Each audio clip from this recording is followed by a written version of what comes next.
Bonjour à tous et à toutes et bienvenue sur Le Bon MJ. Il y a pas longtemps sur Facebook, il y a quelqu'un qui est venu me poser une question, je crois qu'il s'appelait Roman, et il m'a demandé si je comptais faire une vidéo sur les archétypes, un peu sur les scénarios d'intrigues politiques, etc. Donc du coup, je me suis dit que j'allais apporter quelques petites pistes dans cette vidéo sur comment peut-être vous pourriez réfléchir aux relations en fait dans un jeu de rôle un peu politique, et ça pourra vous aider même pour du world building, je pense, à structurer un peu votre pensée. Donc voilà, on est parti. Alors moi je pense qu'un des premiers trucs qui est assez important dans un système politique, enfin dans un jeu de relations, tout simplement, c'est un peu évident de travailler vos PNJ, parce qu'il faut qu'ils soient particulièrement identifiables. Donc il faut qu'ils aient des noms qu'on retient facilement, il faut que vous ayez des images pour les représenter. Moi par exemple, dans une de mes campagnes, j'avais imprimé tout simplement une petite tête pour chacun des PNJ importants, de la noblesse et tout, pour qu'ils soient facilement identifiables, et je l'avais donné à mes joueurs, et comme ça ils avaient un peu leur organigramme, quoi, enfin je sais plus comment on dit. Bref, ils avaient les têtes des gens avec leurs noms et tout, et je leur ai laissé le faire eux-mêmes, et ça leur permettait de se faire leur propre vision du truc. Ensuite, ce qui est important, je pense, c'est de déterminer finalement comment fonctionnent les obligations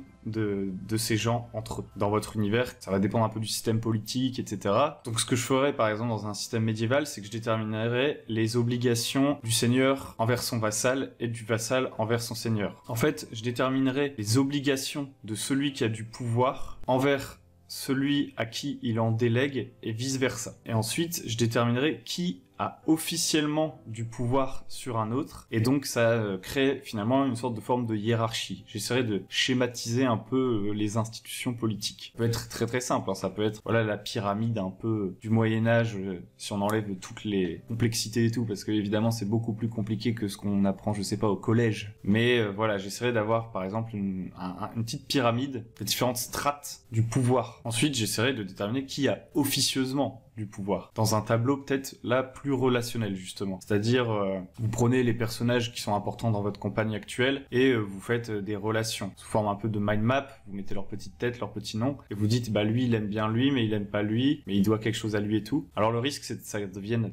vite très compliqué. Donc je vous inviterai à étendre cette sorte de mind map au fur et à mesure, à pas partir avec un truc trop compliqué dès le départ, et puis à la mettre à jour quand vous pouvez. Donc maintenant qu'on a un peu parlé de comment vous pourriez un peu organiser ça pour le visualiser en fait, on va voir à quoi vous pourriez penser par exemple en termes d'intrigue et tout. Moi ce que je ferais, c'est vraiment penser le truc en système de relations et de dette. C'est-à-dire comment telle personne a accédé au pouvoir, qui lui a permis d'accéder au pouvoir, est-ce que c'est le peuple ? Est-ce que c'est quelqu'un d'autre qui lui a permis de monter ? Est-ce que c'est pour un service rendu ? Est-ce que c'est parce que, par exemple, la personne qui l'a promu était amoureuse ? Est-ce que c'est une histoire de chantage, de dette ? Tout ça, je pense que c'est très intéressant, parce que c'est ça qui va permettre à vos joueurs, finalement, de modifier l'ordre établi. Vous pourriez aussi vous poser la question, quels sont les personnages qui peuvent transgresser l'ordre officiel, qui peuvent ignorer les règles, car ils ont une autre forme de pouvoir que le pouvoir hiérarchique, le pouvoir d'autorité. Par exemple, ils ont une forte expertise, ce qui fait qu'on est obligé de marcher avec eux, parce que sans eux, rien ne fonctionnerait. Genre, je sais pas, si un mec qui connaît hyper bien la magie, ou si y a un gars tellement fort en négociation et tout, que le roi ne peut pas s'en passer, quelque chose comme ça. Ça pourrait aussi lui venir tout simplement d'un pouvoir d'influence, de charisme, qui est indépendant du rang qu'il a dans la société. Par exemple, si c'est une sorte un peu de tribun qui peut lever les foules en jouant sur leurs émotions pour qu'elles se retournent contre le pouvoir, ou alors si c'est un militaire qui a énormément d'influence sur ses troupes, qui a toute leur loyauté, et du coup impossible pour le pouvoir en place de faire sens militaire, parce que sinon l'armée se retourne contre eux tout simplement. Et finalement ça peut aussi être un acteur qui a énormément de richesse, et du coup même les plus grandes instances du pouvoir sont débitrices de cette personne, et doivent entretenir de bonnes relations avec. Donc du coup vous pouvez avoir comme ça cette pyramide officielle du pouvoir, et à côté d'autres trucs qui gravitent, d'autres factions, etc.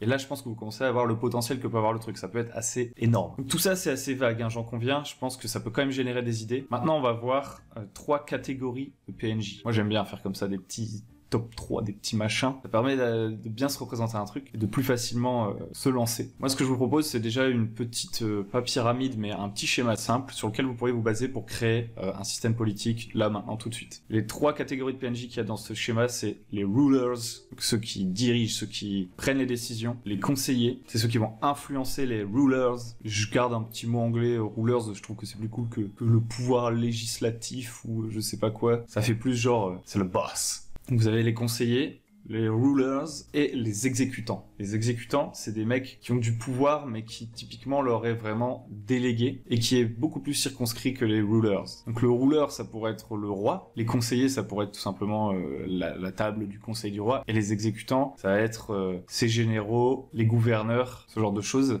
qui sont eux-mêmes des rouleurs en fait, mais à une plus petite échelle. Et donc là déjà, quelle relation on peut voir? On peut se dire que déjà, les conseillers ont une importance énorme, parce que le ruler seul ne peut pas décider en fait. Certains disent même que le vrai pouvoir, ce sont les conseillers qui l'ont. Donc les conseillers influencent le pouvoir. Et le pouvoir, lui, il donne des ordres aux exécutants. Pour l'instant, c'est plutôt simple. Le ruler, ce qu'il souhaite, c'est contrôler les autres instances, et surtout avoir leur loyauté. C'est vraiment ça son taf, en fait. Le conseiller, lui, ce qu'il souhaite, c'est la confiance du ruler.